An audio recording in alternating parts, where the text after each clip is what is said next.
The following may contain offensive language, adult humor, and or content that some viewers may find offensive.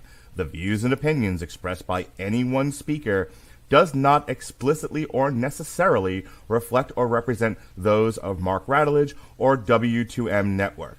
Please listen with caution, or don't listen at all.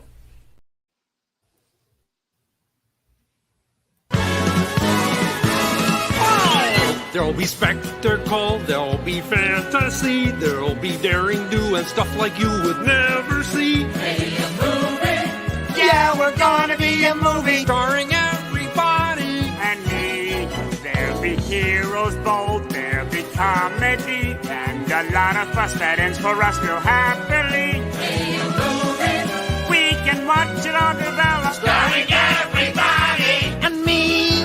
We'll take the world and set it on its ear. Come on, join in! We're gonna start right here! And we are going to start right here. Happy Black History Month, Jason Teasley. What a day. Indeed. I am your host, the mandated reporter, and frankly, I'm mortified, Mr. Mark Radulich, and this is Triple Feature. We are continuing our celebration of Black cinema. I'm wearing a black shirt, so does that help? Sure. Okay. It all contributes. We Okay. are allies of the cause. So this is our second year doing the Black History Month thing.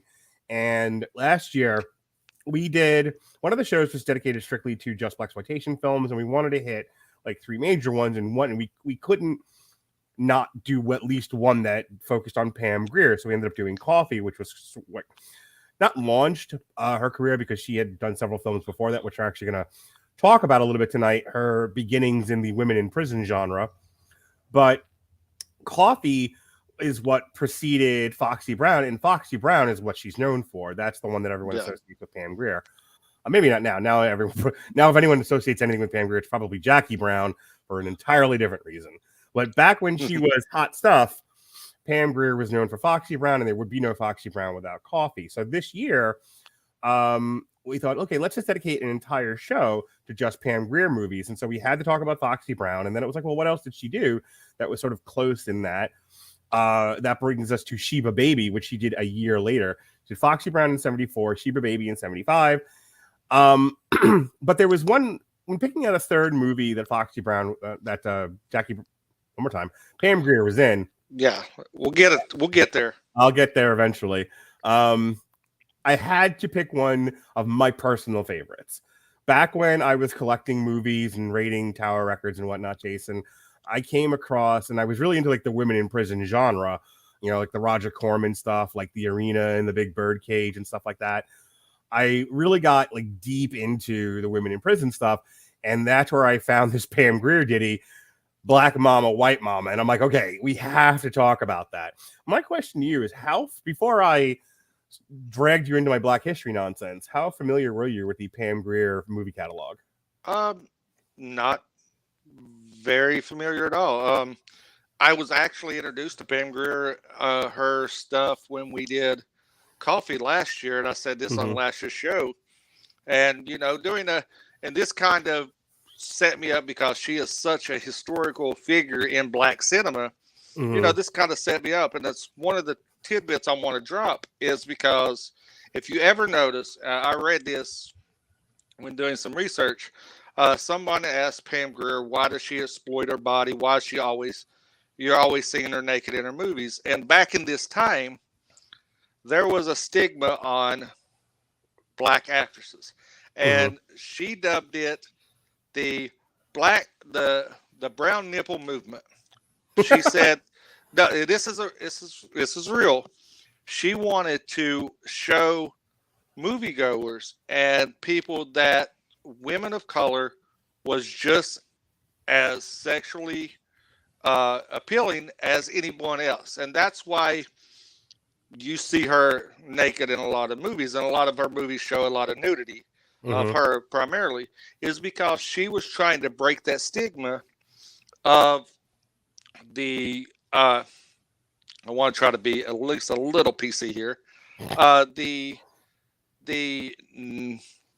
The native nappy slave female, the what is it, the base of the minstrel, the basically the slave genre, slave stereotype, and like Feral or Farrell. yeah, Feral. Thank you. Colin or Will. Yeah. But she wanted to break that stigma. That's why you see her exploiting her body. And it wasn't just to do it. It actually had a cause behind it. And I found that really interesting, especially in some of the movies that we talk about.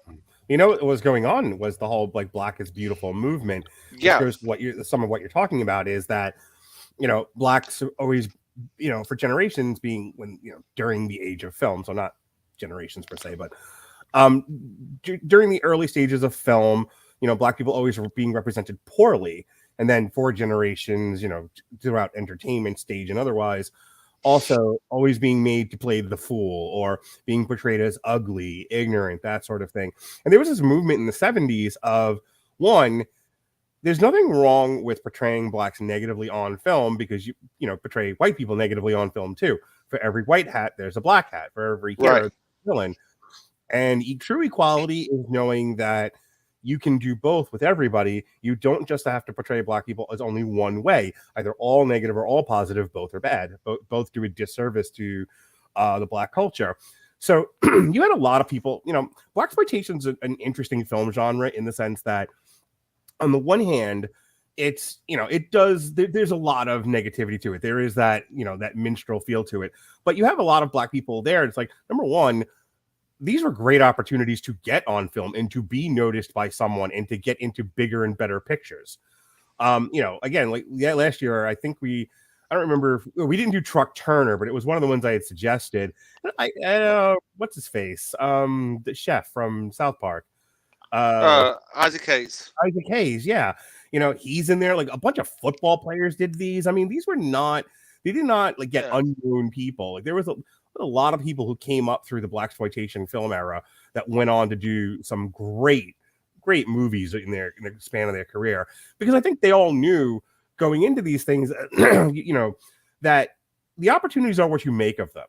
And to round that back to what you're saying about Pam Grier, when you're given an opportunity to be in a Foxy Brown or a Black Mama, White Mama, and and there's nudity in there, there's this element of being proud of your body as well, and saying, hey, there are white women in these movies in all manner of dress. Nothing wrong with me doing that too, and giving the audience something that they can enjoy on screen, whether it be white, Black, Asian, whatever. So let's talk a little bit about who Pam Grier actually is. Pam Grier was born May 26, 1949. She's been described by Quentin Tarantino as cinema's first female action star.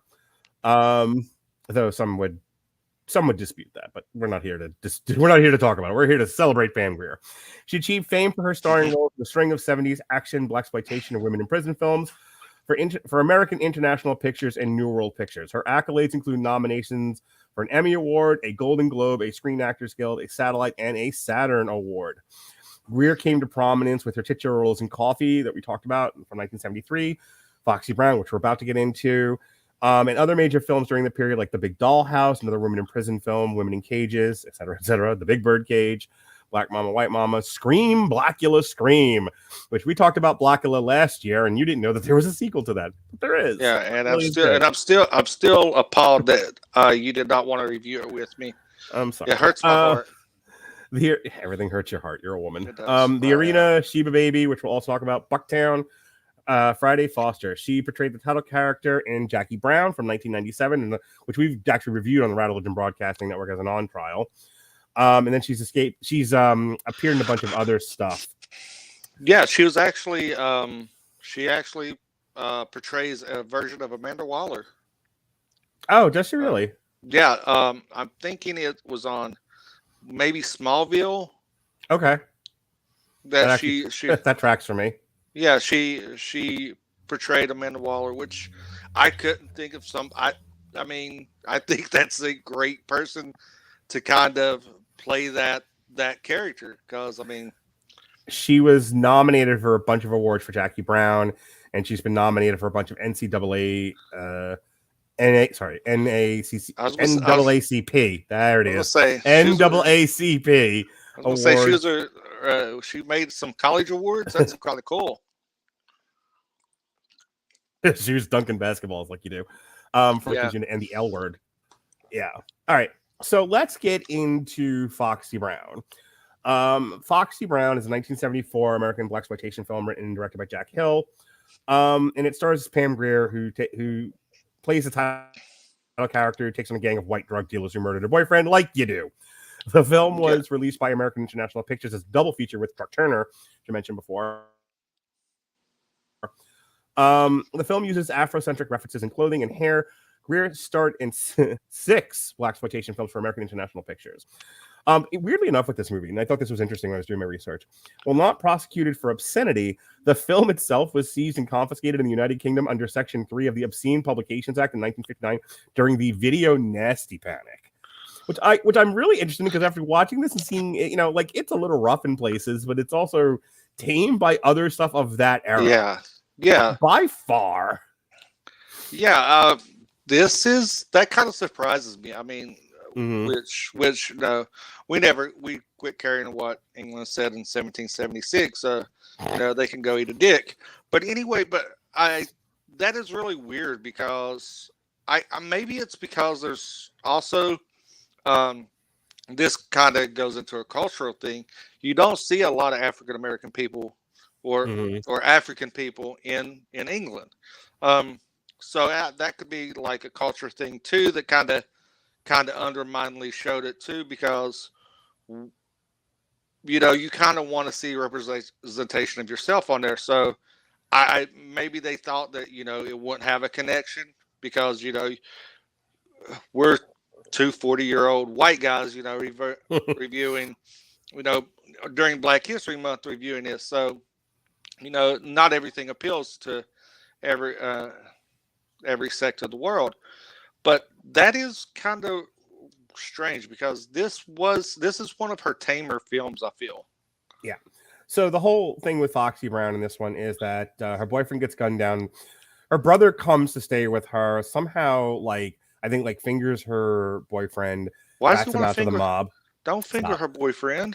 That's kind of Did he shut get up. permission first? Rats him out to the mob, and he ends up getting gunned down. And so this is it's almost low-hanging fruit to just focus on the blaxploitation part of this. What this really is an action revenge flick. She's going after the mob. So far, every time I talk about Foxy Brown and I think about it in my head, all I can think about is the Kentucky Fried Movie, when they were doing the fake trailers, and it's the one where it's where it's the black woman and the rabbi. And she's like, she burned the ghetto to the ground. He held the Torah at night. I've not seen that. I'm gonna have to look that up. Oh, it's fucking great. I can't remember what the stupid name was, but it was based somewhat on this. But this was absolutely like a revenge movie, where she infiltrates this corrupt business, and she's trying to find her way to the top and get to the people at the top, because if she can only eliminate the mob bosses, who I think in this case is a woman, then she'll have gotten revenge for her beloved, and she can be at peace. That is literally the whole movie. But what I love about Foxy Brown, you don't see this anymore in film. Rarely do you see a woman take a good ass kicking. Yeah, she takes a couple of them throughout these 3 films. Yeah, well, just Foxy Brown in and of itself. It was Foxy Brown, it's Foxy Brown, where they send her to the fucking country cabin in the woods with the 2 rednecks, right? Yeah. And then she ends up burning. She ends up setting them on fire. Yeah. There's some rough stuff that happens to her here. She's sexually assaulted. She's beat to shit in one scene. But I'll tell you, the 2 things that I love about Foxy Brown is how as gritty as it is she gives as good as she gets. She's not Superwoman. She gets the upper hand, but not in a way that's unbelievable. She's not a lot of modern movies now when they have women fight. It's as if they can take the guy one-on-one with no advantages. Nothing. There's nothing going on with them, and they always like overpower the guy or they can outfight the guy, and and it's utterly unbelievable. Whereas Pam Grier in Foxy Brown, she gets like when they see it coming, when the guy sees it coming, she gets her ass beat. And she's overpowered pretty easily. Where she gets an advantage is things like the example being the redneck house is she ends up getting a hold of a razor. She cuts herself loose and she has to use she's like skulking around and like setting traps. Basically, it's great. Yeah, she turns into Macaulay Culkin. But another thing is it shows a strong female lead when in a time where you really didn't have that at the forefront. Yeah, like in this sense, she's like a feminist icon. This is somebody who, never mind like the violence and the tits and ass and these things. This is somebody who shows like, hey, in the 1970s, there was a woman kicking ass and taking names and was standing with the guys and was able to hold her own. And more importantly, it doesn't dumb her down. It shows that she does have, the know-how, the street smarts, the ingenuity to figure things out. And we'll see this more when we get to Sheba Baby than we did. I feel we did in Foxy Brown. But you see her using what's accessible to her and using that to her advantage, and using, she uses her sexuality some. She uses her, the items that are within her grasp to help her out in situations. And that's something you don't really see anymore. Like you said, we get these super overpowered super females. Right. Everyone is Captain Marvel. Yeah. Without the Karen haircut. We'll save that other comment for some other time. But this shows you even back in the 70s, because we've talked about this several times on air, off air. You got to look, the civil rights movement was not long before this. And you just see in that brief 10 to 15 years of the progress that was made, not so much just for African-American individuals, but for women of color as well. And to see them at the forefront, to see them actually being the focal point and being a strong independent, because, Pam Grier was an ass kicker, but to see them at the forefront was really amazing. And I think it's important to point out that the villains in this are all white. Again, it's low hanging fruit to focus on the blaxploitation elements without the tacit recognition that this is very much a black revenge fantasy. Like, this is the kind of shit Ice-T writes music about. This is a lone black woman taking on a white power, or not white power, like a powerful white organization, and and then at the end, and then the other part of this, and again, this goes to like equality and feminism. The head of this whole mob is this woman who, by the way, dumbest ending. Like, this was some Obi-Wan Kenobi Darth Vader bullshit at the end. I gotta talk about this real quick. So at the end of this, like, she goes to the Black Panthers for help, not the fucking Wakandans, you nerds. The actual Black Panthers, like the fucking beret wearing people. They kill Stevie's partner in crime, capture Stevie, and castrate him. Foxy comes to Catherine's house, and Catherine's the mob boss, and shows her the jar containing Steve's penis. Yeah. And after killing Catherine's guard, shooting her in the arm with a hidden pistol. This is what I mean by this is some Obi-Wan Kenobi bullshit. Foxy says that death is too easy for her and wants her to suffer the way Catherine made her suffer. Like, I get that in the writing, they're thinking like, yeah, man, black people making white people suffer, turn things on its head, live in the mirrorverse. I get it. No, kill the bitch fucking dead. That's what you do. Bullet in the head. But I know you said this was some low hanging fruit, but honestly, if you look at this is something that appealed to the black community, because, having the oppression of the bad guys being white people, having that as a visual representation of the black community fighting back against the oppression that white You people know, had. I'm with all of that. Their, It's the fact that she left her alive I thought was dumb. yeah, no, well, I was getting to that, Okay. but going to that, I mean, I was just covering some points you made, but going to that, the ending, yeah, I mean, I would have liked her to just like get a severed arm or like just like gouge her eyeballs out with her thumbs or something, because I don't know if it was Foxy Brown or Sheba Baby. The boat fight, I think it's Sheba Baby. It's Sheba Baby with it ends in the greatest boat action sequence ever. Oh yeah, but yeah, I mean, you get that, you get some pretty good cat fights, and we didn't even get a really good cat fight to end this movie. It was kind of like, meh, stuffer, bitch. Oh, the one with she's on the boat with the other prostitute. Oh, that's fantastic. Yeah. That was great. It's like, and this movie just like suffer. You're going to suffer. It's like, make her suffer. Like, pull off her pinky toe or something. Make her walk bow-legged or something. Arm. All right. Sodomize her with a pull stick. Do something. Make her really suffer.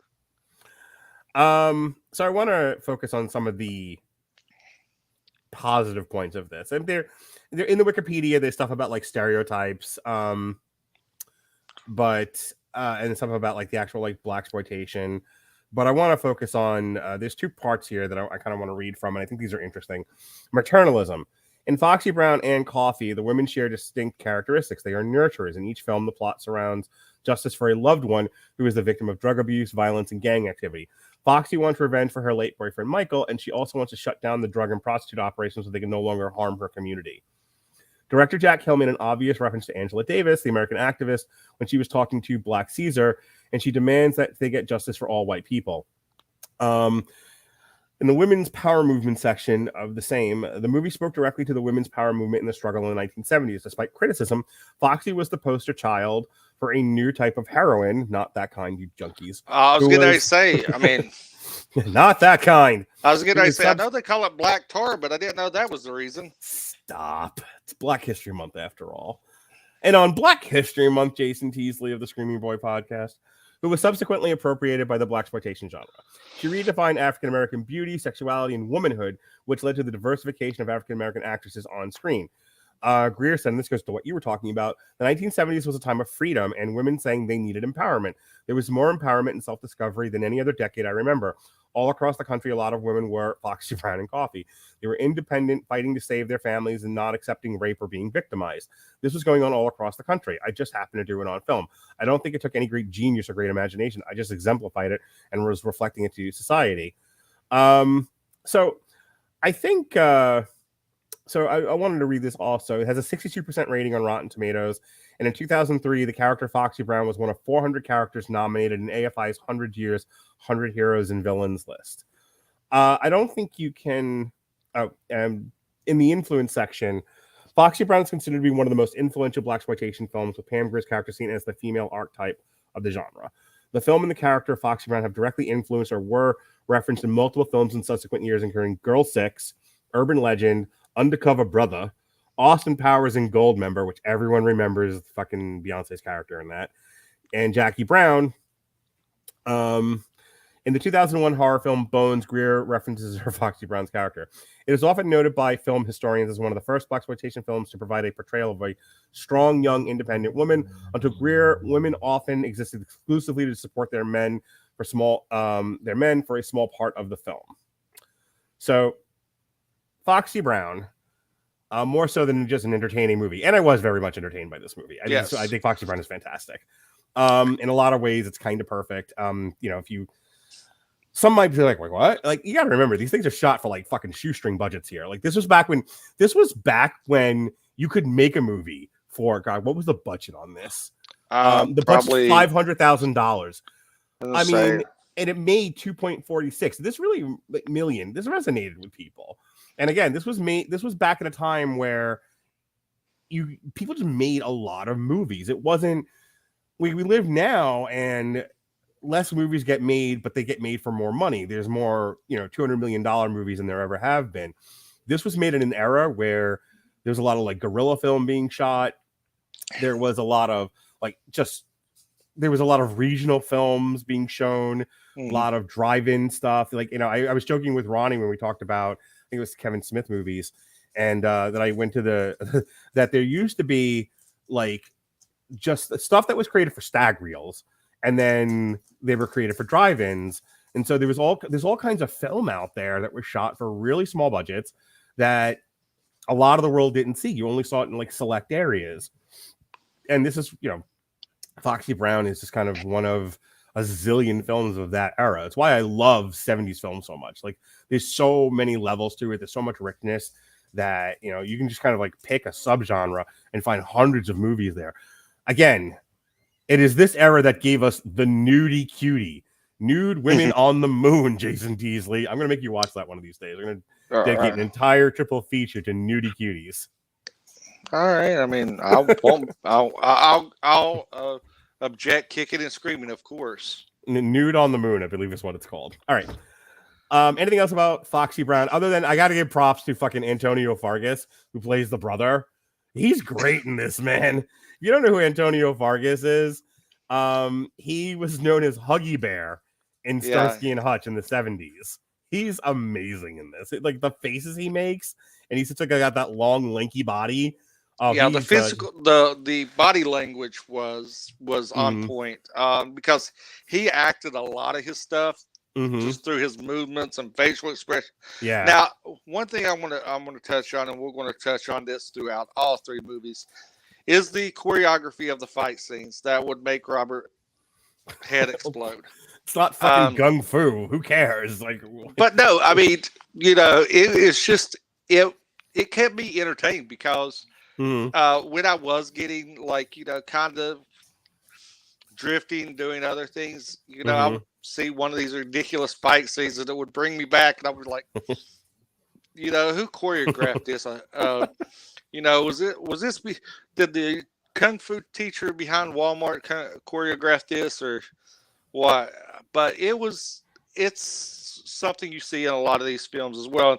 70s and 80s films is just really high paced fight choreography that does not touch anything. And action sequences that just kind of fell out of place. And we're going to talk about one of those in the next movie ending. Yes. All right. So let's talk about Sheba, Baby. Sheba Baby is a 1975 American blaxploitation film directed by William Girdler, starring Pam Grier and Austin Stoker. So in this one, on a lot of like the Pam Grier stuff, she's like drawn into the fire. She's just an average girl doing a thing. She's not law enforcement. She's not anything. She's a private eye. I'm saying that's the contrast. So like Foxy Brown, I think Coffee, some other stuff. Like she's just a girl in the world doing a thing, and then bad shit happens, and she has to like fight she has to fight the good fight. In Sheba Baby, she's a private eye, and her dad is being harassed by the mob, and this is a very black film. This is black on black on black. There's no fucking white people in this. Not until the very end. Let's say the initial the level 1 boss is black. And it's mostly black people until the very end of the movie. But so she's a private eye and she's in Chicago, and her dad in Kentucky is being harassed by the mob, and they want him to like sell his insurance business, his loan business to them. Yeah. And he won't do it. And word gets back to Sheba, who then comes to Kentucky to help her dad. Her dad ends up getting killed by the mob. I can't like was that her brother or like a boyfriend or something that's partnered with him? I think it was. I think it was just a love interest at some point. Like it felt to me like they kind of alluded that there was a past because. Or they was like really close at some point in some aspect. I don't think that it was her brother though. Okay. Yeah. Okay. Rick Williams and the two rekindle their old romance. There we go. Yeah. So yeah, it's a previous love interest. So he's like partnered with the dad, and so she's like in the beginning she's like down there to help her dad, but I'm not entirely sure why she's there because not really doing anything until the mob just shoots up the place and they end up killing her dad. And now she's using her private eye skills, and she's trying to find out who's in this mob, Who are these people? Where do they hang? And she's going to kill them all. And what's great is, I guess she used to be a police officer in Kentucky because she runs afoul of the lieutenant. And there's this great, like, it just reminded me of like the hackneyed dialogue from Independence Day where, you know, look, Pam Grier is amazing, but there are sometimes she like her acting not so great. And this scene with the lieutenant where the lieutenant's like, please, you're a private eye. You're not really law enforcement. Don't take the law into your own hands. Let us handle it. And she's like, what? The way you handle it? Like, she's like yelling at him and nagging him and shit. And like, you guys can't solve anything and you let my father get shot. But she says it kind of dumb. It's really funny. And who can forget the train scene? The train scene and the roller coaster. Where she's got. So she finally gets a hold of the level 1 mob guy, and she's trying to get information out of him, like who's above you, who you work for, who's the main boss. Of course, this one's a white guy, and she's got his head on the fucking train track where the roller coaster's coming down. Yeah, and he finally gives it up, and he barely gets his head out of there.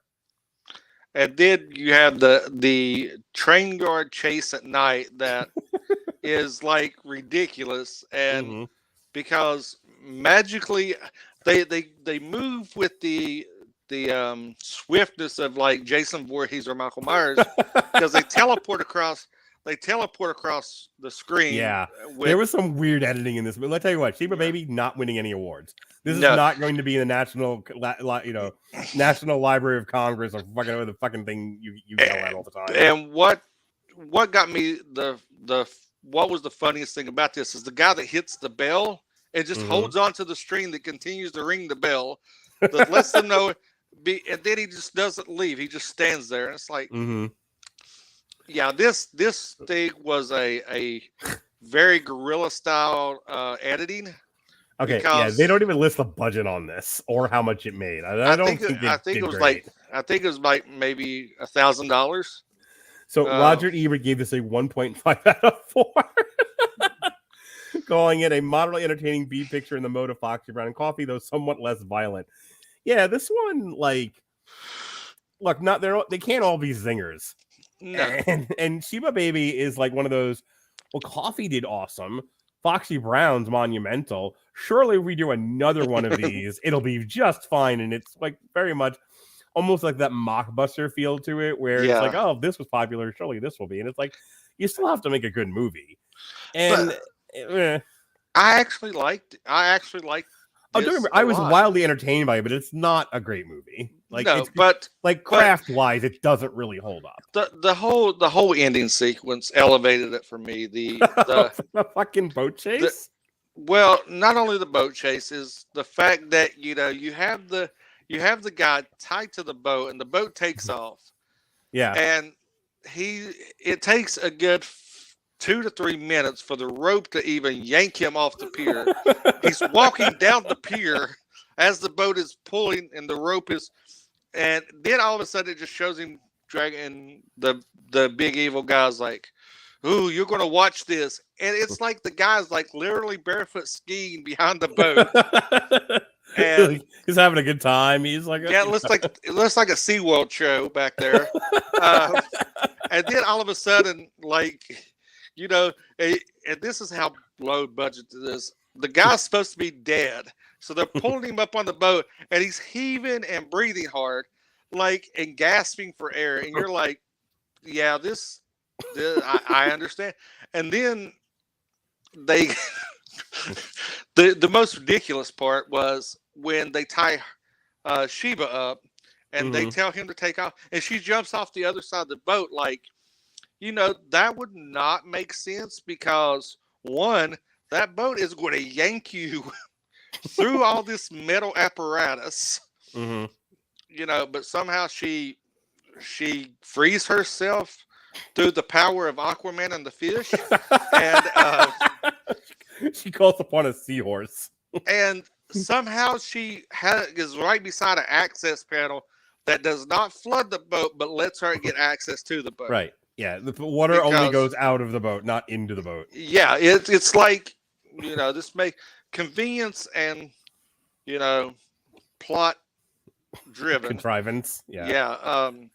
Look, It's the matter of convenience, but it's just so funny mhm, because then you get into the wild boat chase, mhm. which for some reason a 50 caliber machine gun shows up on this big yacht that was Mhm. never seen before. But of course, they show up and you could just hear gunshots and people fall over. And then There's a lot of ADR in this movie. yeah, and the great ending of the two rednecks high as giraffe balls on a houseboat, and they just see a boat coming out, so they run away, and you get a big It explosion. blows up like a goddamn missile.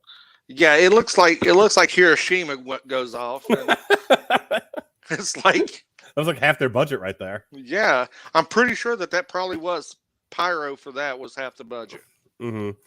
Yeah, Sheba Baby. It's like it's part of the reason why like I do the triple feature format is some of these movies do not warrant more than 20 minutes of discussion, if that. Sheba Baby is it's a fun Pam Grier movie. If you're into it's one of those things where if you're not really into the genre, but you're hearing us talk, you're like, oh, I want to check out some Pam Grier stuff. You can skip Sheba Baby. It's fun. Yeah, I would Watch recommend- Coffee. Watch Go to Foxy Coffee. Brown. Yeah, Coffee, Foxy Brown, and you'll get your Pam Grier feel. Yeah. This one, you know, it's like if you like this kind of movie and you just like want to see all the shit she did, yeah, go ahead, watch it. It's fine. I mean, maybe You'll never get that hour and a half of your life back. But go ahead. mean, maybe do Friday Foster instead, but you know, whatever. So, all right, let's move on to. Unless you got anything else, I'm ready to move on to the last. Nah, one. we can move on. All right. So, did you know about the women in prison genre before I forced this shit on you? I knew very little about it. I knew it was out there. I had never experienced it Okay. until this. You've never experienced a woman in prison. Got it. Yeah. All right. So, the Well, women in. outside of Pornhub. Sure. And who hasn't watched a women in prison porn movie? Right. The women in prison film or WIP film is a subgenre of the exploitation film, not to be confused with nunsploitation or Hey, nuns can be hot. I have watched a lot of nunsploitation in my time. Sure The you have. subgenre of exploitation film that began in the Hold early on. 20th century and continues to this day. Rewind Yes, this. sir. So sir. we need to. I just had our film, the Radulich and Broadcasting film debut. Oh my god. Okay, hear me out. Mm-hmm. These three IPs mixed together. Foxy Brown, Sheba Baby, No, Black Mom, no. White Mom. Okay. Nunsploitation, Yeah. Warrior Nun, Velocipaster. I believe they've already made that movie. It was called Nude Nuns with Big Guns. No, was there a Velocipaster in it? There was not a Velocipaster or Raptor Right. in it. Right. So there we go. That's our it. So all right. So here's my elevator pitch. All right. Okay. That's my in-studio audience. Here's my elevator pitch. It's Jurassic Park, but it's nuns, but the nuns make cocaine, so there's scenes of them topless, but with the habits on. And raptors. Okay, so like they're refining cocaine in Jurassic Park, but the raptors get out and chase the nude nuns around the park. No. We can't have cocaine raptors. Oh my god, he just got it. The cocaine, the raptors get into the cocaine. No. Cocaine raptors. Yeah, come on, man. This could Cocaine work. bear, cocaine raptor. We're close to Cocaine Bear. We could get. I think we pitch this as the sequel to Nude Nuns with Big Guns. We call it Nude Nuns with Cocaine Raptors. Would you go see this? Nude Nuns with Cocaine Raptors? Is that Velocipaster? Dude, he just said, is that Velocipaster? I've seen it. Oh my god, Veloci- Chris has seen, a member of my polycule has seen Velocipaster without me having to block with Velocipaster orange them is- it. Insert special effects here. Insert special effects here. Yes. All right. Back to the nonsense here. The more nonsense than what we've already been talking about. All right. Their stories feature imprisoned women who are subjected to sexual and physical abuse, typically by sadistic male or female prison wardens, guards, and other inmates. The genre also features many films in which imprisoned women engage in lesbian sex, because why wouldn't they? They weren't. These women in prison films were works of fiction intended as porno. The films of this genre include a mixture of erotic adventures of women in prison. The flexible format and the loosening of film censorship laws in the 1960s allowed filmmakers to depict more extreme fetishes such as voyeurism, sexual fantasies, fetishism, BDSM. I have a joke for you. Hang on, and sadism. What's your joke? What do you call a math teacher who's really into BDSM? I don't know. What do you call a math teacher who's really into BDSM? A denominatrix. Did you catch that, Jason? I didn't hear. I didn't hear the. She said a denominatrix. I didn't hear the setup. Okay, she said a denominatrix. Yeah, I got the joke. I didn't hear the setup. Graphic women in prison were found in true adventure men's magazines such as Argosy in the 1950s and the 1960s. Although, okay, moving on. So that's women in prison. There's a whole bunch of these. Like I said, I've watched a whole bunch of them. Black Mama, White Mama, also known as Women in Chains, is a 1973 women in prison film directed by Eddie Romero, starring Pam Grier and Margaret Markov. If you don't know who Margaret Markov is, she has a brief film history here. Starting in 1969 through 1974. She was in Run Angel Run, The Sterile Cuckoo, Pretty Maids All in a Row, The Hot Box, and here we get into her women in prison roles. Black Mama, White Mama, The Arena, which is also a women in prison movie, and There Is No 13. Why is it 13? I don't know. I never saw the movie. Anyway, the film has elements of blaxploitation. The movie was also released as, and this is going to be my new name, Hot, Hard, and Mean. What? The movie was reportedly inspired by the 1958 film The Defiant Ones, in which Sidney Poitier and Tony Curtis are shackled together, similarly to Greer and Markov, set in an unspecified Latin American country, which I believe is where Top Gun Maverick was filmed. The movie was shot in the Philippines for budgetary purposes. It was shot for $200,000 and it made $1 million. I mean, this fucking shit made money, man. You can't knock the hustle. Anyway, so the whole premise of this movie essentially is they're in this unnamed Latin American country, and they're, one of them is a revolutionary. That's why she's going to prison. Fucking Pam Grier got caught loitering or some shit. It's really stupid. Well, she went to jail because she's black. Don't lie. Yeah. So essentially, she was caught being black in public. Yeah. And they go to the prison. The prison stuff doesn't last very long. Normally, these women in prison movies, they spend a great deal of time in the prison. This one is essentially just act one. They get there. There's the bully guard, the blonde guard who's picking off women for sexual stuff one at a time. She goes the hot blonde guard. Yeah, she goes after Pam Grier first, and Pam Grier rejects her, and she gets her ass beat. And then she goes after Margaret Markov's character, who's just biding her time until her revolutionary people get her out, which is what she says. They end up, they fight in the cafeteria is what happens. So yeah, Pam Grier, and yet another stellar acting scene. She's just like, "Hey, bitch, why don't you look out for the rest of us?" Or some shit she says, something stupid. And Margaret Markov's like, "What? If I'm here, I might as well have fun. Why should I suffer?" And she's like, "Because you made me suffer," or something like that. Anyway, they end up throwing food at each other. It's very sexy.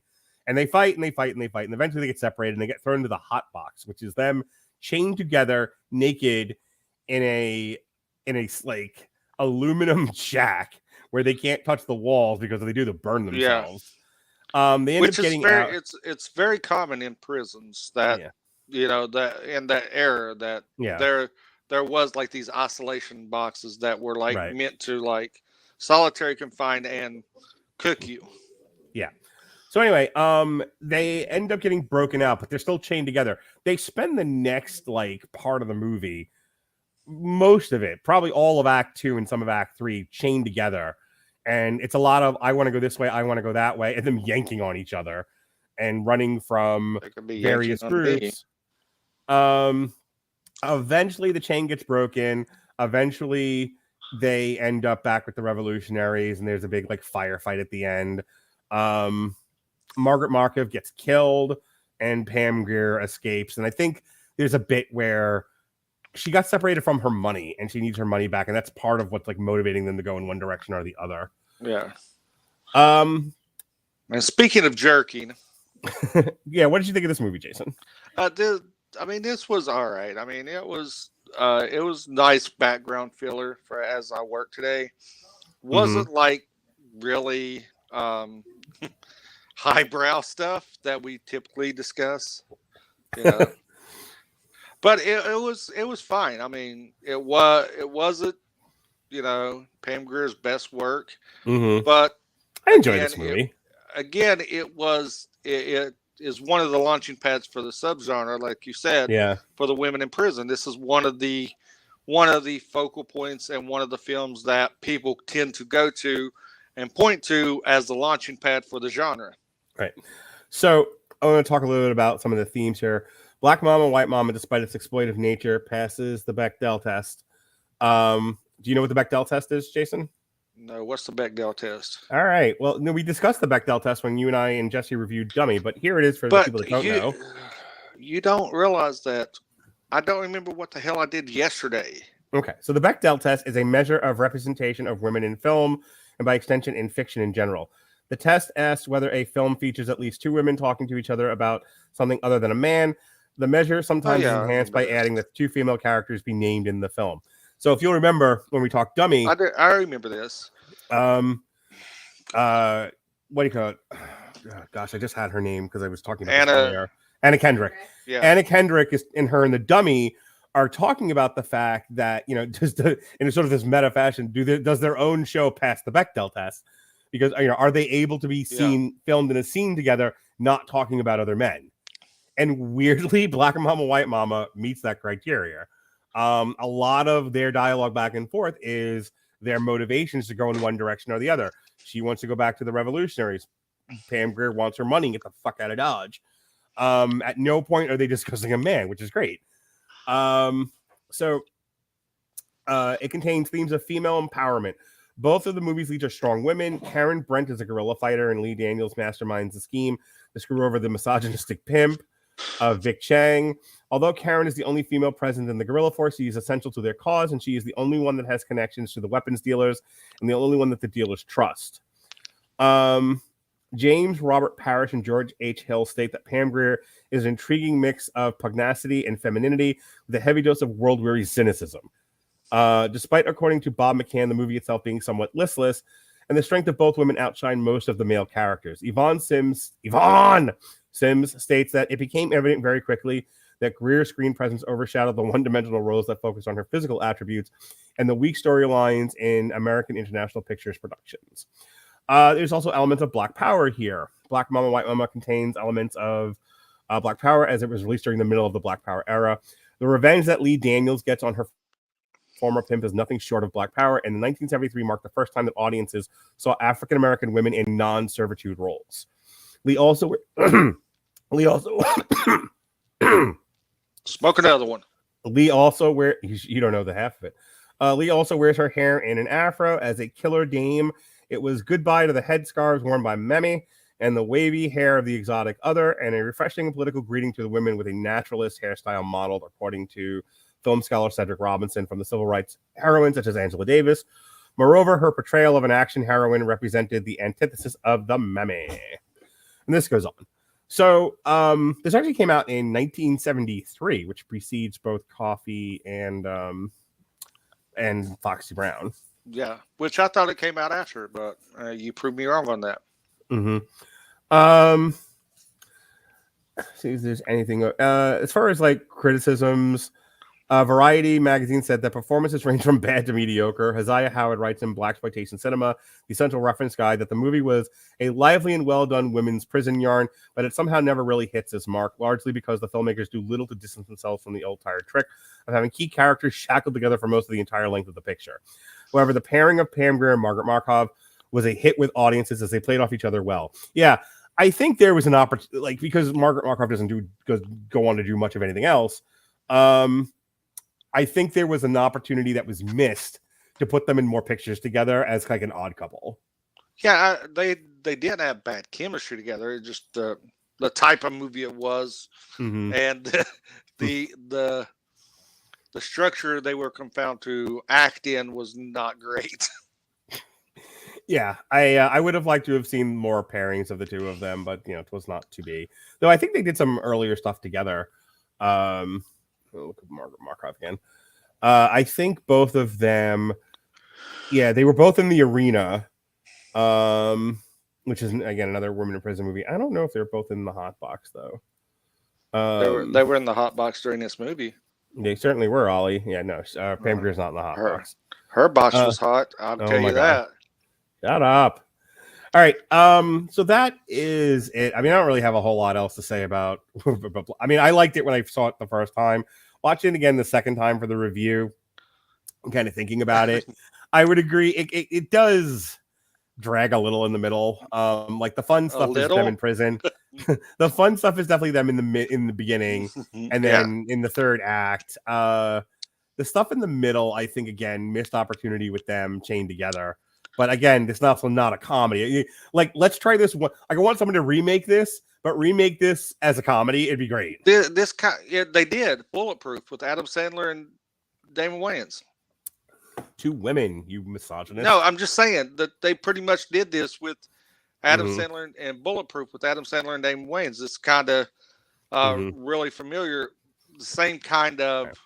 So from Radulich and Broadcasting Film, or Pantsless Productions, as my production company is called, we are going to greenlight a Black Mama, White Mama remake with two female comedians. I'm thinking, who do we get? Like, who's funny? Wanda Sykes. No, she's too old for this fucking movie, man. Why you got to be ageist? Why you got to be ageist? Because Wanda Sykes is 100. Okay, but I need two hot women chained together, running through the forest. Let's go, Gabrielle Union. Isn't she too old for this? Well, fuck. How old do you want these people to be? Gabrielle Union's still 20s, hot, man. In their 20s. Good lord, you fucking robbing the cradle. Damn, you're going to. All right, Leonardo DiCaprio. Who is hot and black right now? Well, that didn't sound racist at not all. Pregnant, in the middle of a Super Bowl. Yeah, that rubs her belly. Did that look like? That looked kind of like a Klan rally. I was suggested Cardi B. Now I know what this movie is. No. I got this. It's a musical.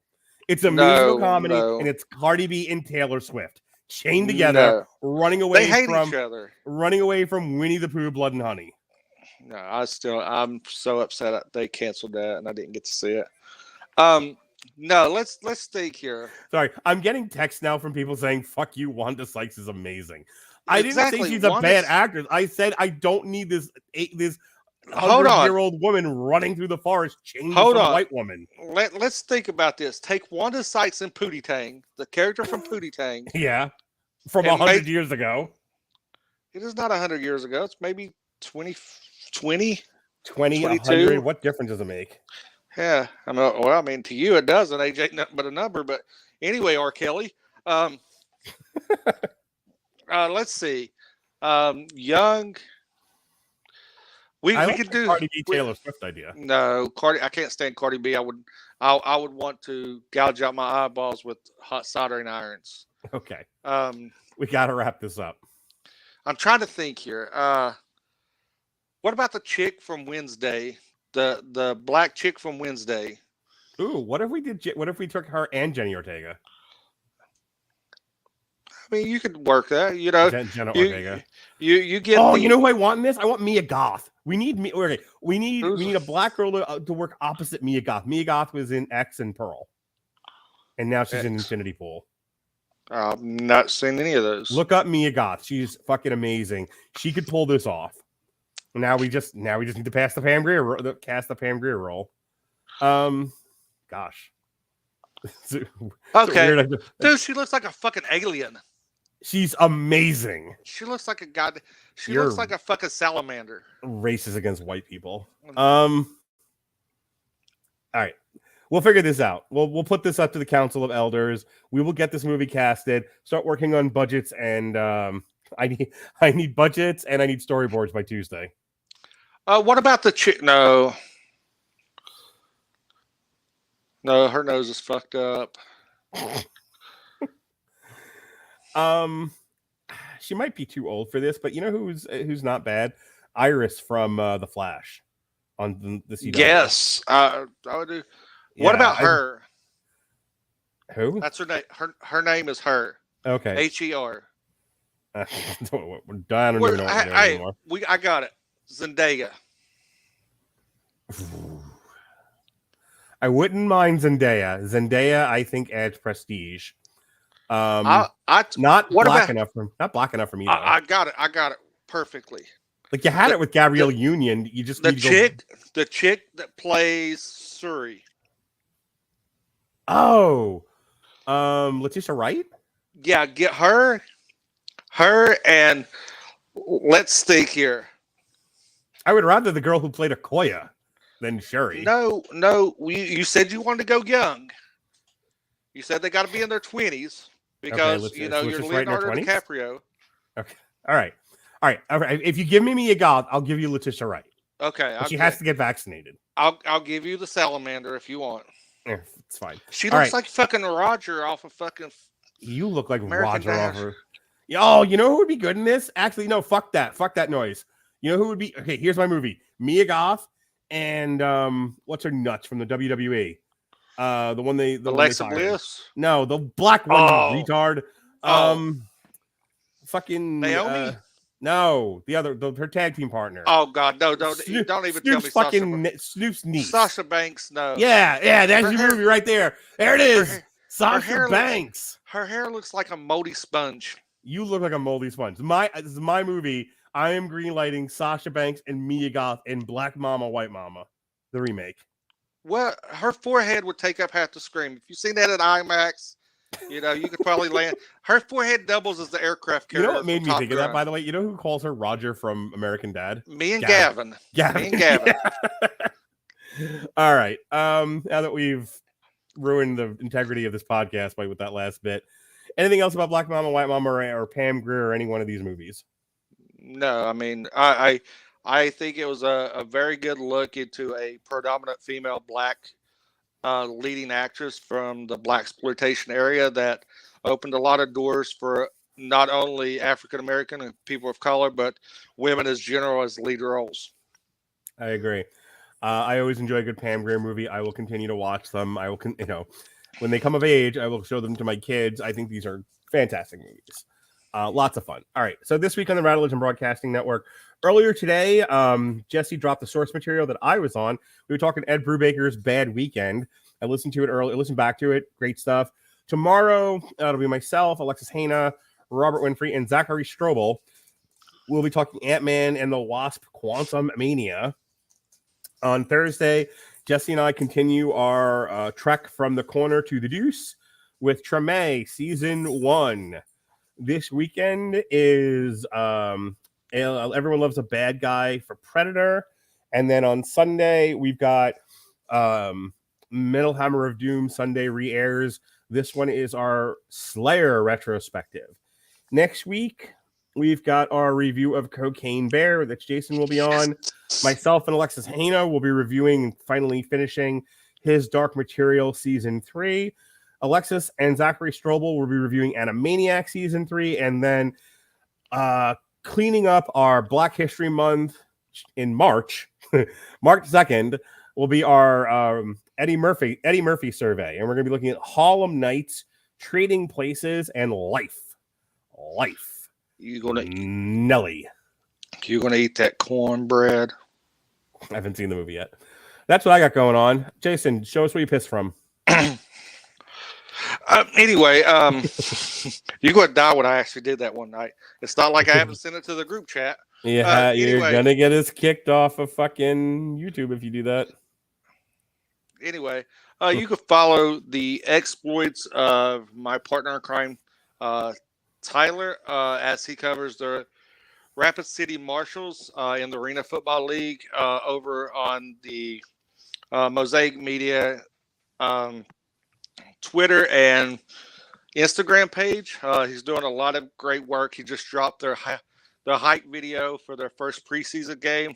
Looks phenomenal. Anything that you do graphic design wise, Ty, I can't say not enough good things about his graphic design work. The kid is amazing when it comes to graphic designs and just putting stuff together. If you haven't checked out the From the Cheap Seat podcast, definitely look for us to be coming up with the NFL draft looming. Free agency opens in about 3 weeks. So we're definitely going to be going hot and heavy on that with landing spots of some very big name players looking to change their scenery.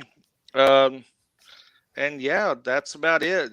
You can find my antics here again on Cocaine Bear, where I'm sure that will go off the rails and will be absolutely insane, but probably one of the funnest podcasts we've done in a while.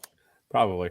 If you want to check out the earlier Black History Month show that we did, Jason and I reviewed Boys in the Hood, Menace to Society, and Juice. You got the Juice. And then and then if you want to go back all the way to last year, we did 7 blaxploitation movies. It was Coffee, Supertramp, and Blackula. No, it's Superfly. Superfly. Yeah. That was one show. We did another show that was modern blaxploitation, which was Soul Plane, The Ladies Man, and Pootie Tang. Pootie Tang, yes, sir.